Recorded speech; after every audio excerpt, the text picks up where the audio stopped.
नमस्कार, स्वागत है आपका। 22 का महासमर देख रहे हैं आप। मैं हूं आपके साथ शफान अंसारी। जैसे जैसे चुनाव पास आ रहे हैं वैसे वैसे सीएम योगी एक्शन मोड में दिखाई दे रहे हैं।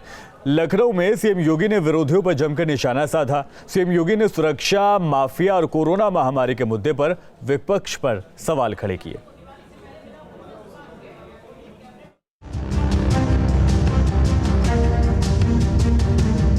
मौका था सामाजिक प्रतिनिधि सम्मेलन का।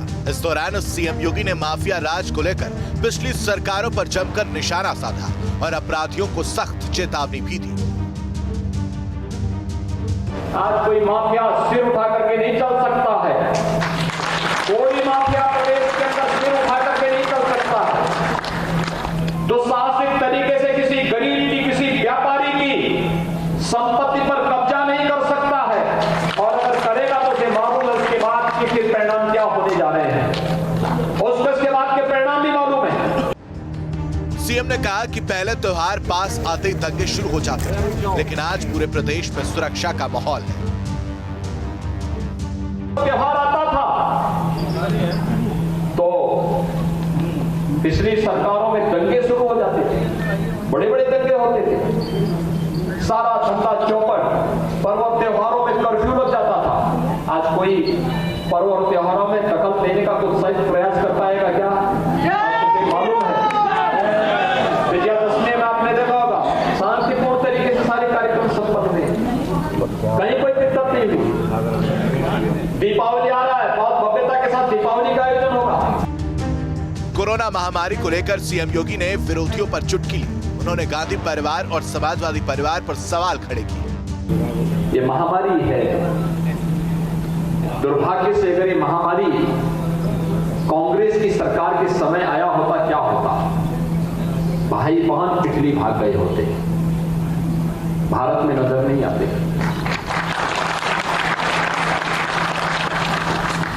सपा की सरकार में आए होते तो चाचा भतीजे में होड़ लग गई हो गई होती कि कौन कितना ज्यादा हड़प ले, उनको गरीब की चिंता नहीं होती। चुनावी मौसम चल रहा है, लिहाजा सीएम योगी विरोधी को घेरने का कोई मौका नहीं छोड़ रहे।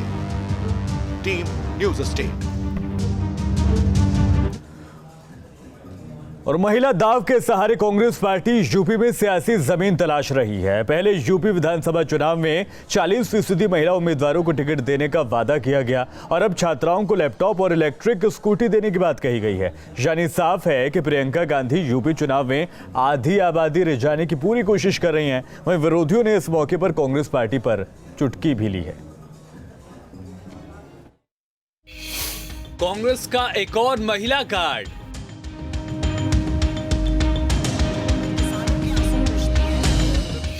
सरकार बनने पर स्कूटी, स्मार्टफोन देने का वादा।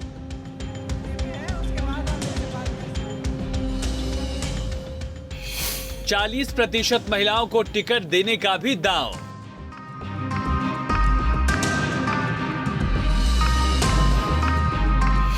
सात प्रतिज्ञा में से 2 की घोषणा, अब 5 का इंतजार।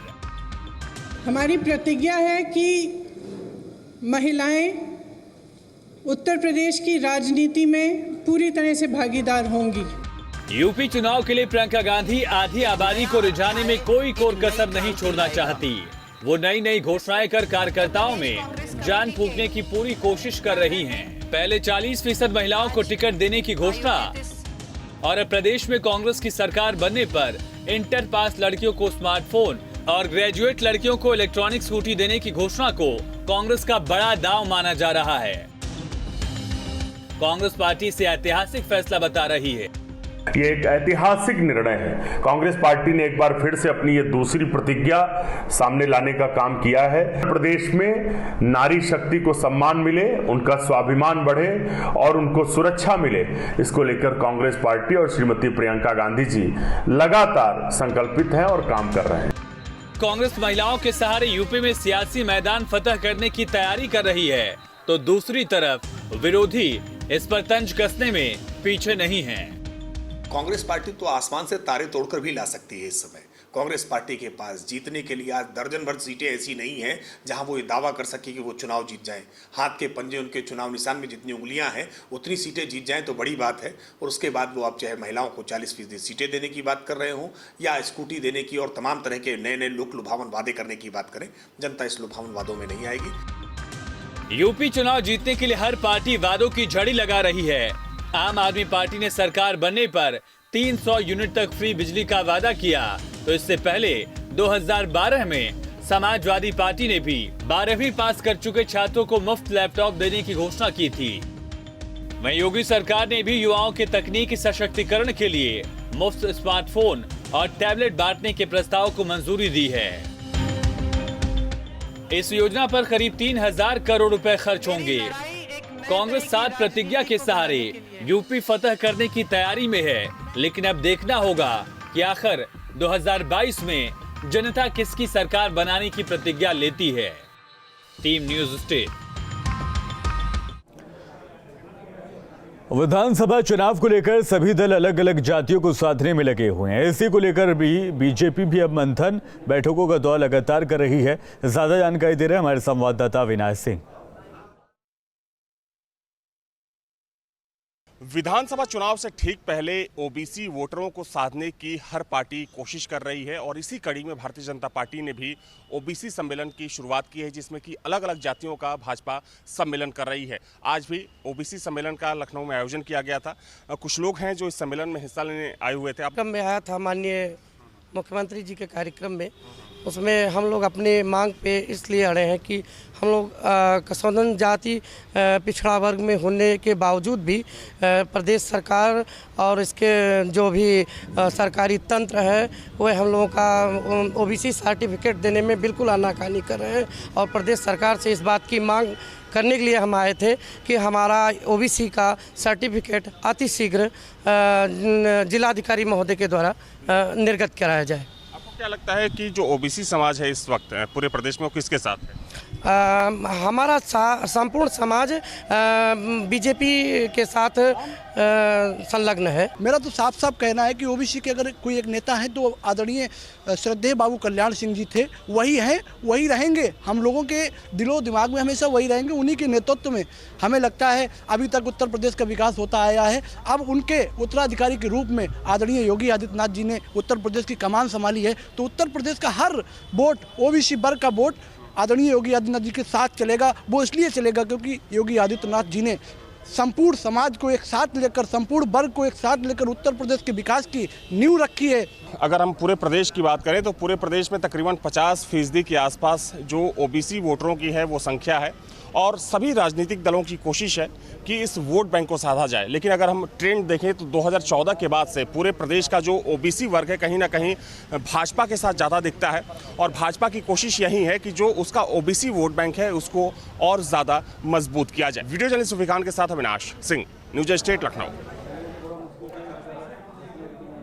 ऊपी राजभर से गठबंधन के बाद कुंडा से विधायक राजा भैया 2022 का चुनावी समाजवादी पार्टी के साथ मिलकर वो लड़ सकते हैं। गठबंधन के इन नए कयासों पर अब सियासत भी शुरू हो गई है। अब राष्ट्रीय अध्यक्ष जी की छोटे छोटे दलों से लगातार बात हो रही है और राष्ट्रीय अध्यक्ष जी को तय करना है कि कौन से दल साथ लड़ेंगे, कौन से दल साथ नहीं लड़ेंगे। आज ये छोटे छोटे दल जिस तरीके से गठबंधन कर रही है उनके अस्तित्व की लड़ाई है और चुनाव नज़दीक है, ऐसी चीज़ें होती रहेंगी। और कांग्रेस ने बिल्कुल एकदम कठोर निर्णय लिया है और ये उनका अंतिम निर्णय है कि वो बिल्कुल अकेले दम पे लड़ाई लड़ेंगी। जो परिवार न संभाल पा रहे हो वो गठबंधन किस तरह से संभालेंगे? 2017 में भी ये गठबंधन 2 युवा साथ आए थे, गठबंधन कैसे टूट गया? बुआ बबुआ का गठबंधन बना, गठबंधन टूट गया। सब जानते हैं कि एक समाजवादी पार्टी के साथ गठबंधन बनाना और चलाना कितना कठिन है।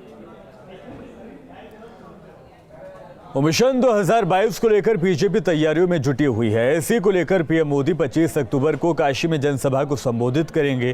पीएम के दौरे से पहले राष्ट्रीय संगठन महामंत्री बीएल संतोष तैयारियों को लेकर बैठक कर रहे हैं। पीएम की जनसभा के लिए सभी धर्मगुरु, हर एक वर्ग समुदाय को निमंत्रण दिया गया है।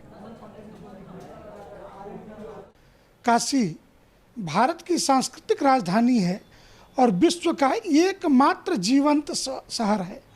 इस नाते प्रधानमंत्री जी का स्वागत हर वर्ग जो मतदाता है उन मतदाताओं को तो अपना हिसाब ही दे रहे हैं, तो हिसाब देने आ रहे हैं। वाराणसी में 25 अक्टूबर को प्रधानमंत्री नरेंद्र मोदी की रैली होने वाली है और उससे पहले लगातार संवाद के कार्यक्रम स्थापित किए जा रहे हैं।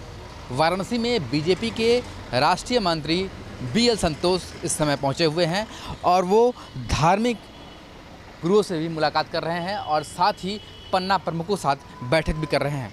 कोशिश ये है कि प्रधानमंत्री की रैली में अधिक से अधिक लोग पहुंचे और हर वर्ग के लोग वहां पर पहुंच सके और साथ ही जो उत्तर प्रदेश में विधानसभा चुनाव होने वाले हैं, ऐसे में किस तरीके से संगठन को और मजबूती प्रदान किया जा सके और हर बूथ में पकड़ मजबूत हो सके, इसके लिए भी बैठक का दौर लगातार जारी है। वीडियो जर्नलिस्ट विपिन सिंह के साथ सुशांत मुखर्जी, न्यूज़ 8 वाराणसी। तो 22 का महासमर जारी है, लगातार रुक रहे हैं ब्रेक के लिए।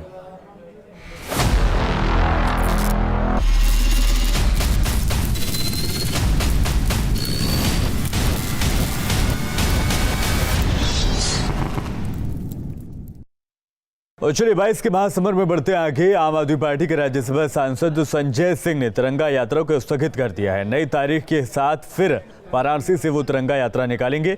इससे पहले आप सांसद संजय सिंह को पुलिस ने वाराणसी एयरपोर्ट मार्ग पर रोककर हिरासत में ले लिया था। दरअसल आप पार्टी तिरंगा यात्रा निकालने जा रही थी, लेकिन प्रशासन ने तिरंगा यात्रा को मंजूरी नहीं दी थी। इसी के चलते संजय सिंह को भी पुलिस ने रास्ते पर रोक लिया। इस दौरान पुलिस प्रशासन से संजय सिंह की तीखी बहस भी देखने को मिली। मैं अपने सभी साथियों से कहना चाहता हूं, तिरंगा यात्रा वाराणसी में होगी और इसकी अगली तिथि घोषित करके हम लोग यात्रा निकालेंगे। एक बार नहीं, 1000 बार अगर रोकेंगे, हमारा प्रयास हर बार ये होगा, हम तिरंगे के आन बान और शान को झुकने और गिरने नहीं देंगे। यात्रा निकलेगी। और अभी के लिए 22 के महासमर में इतना ही।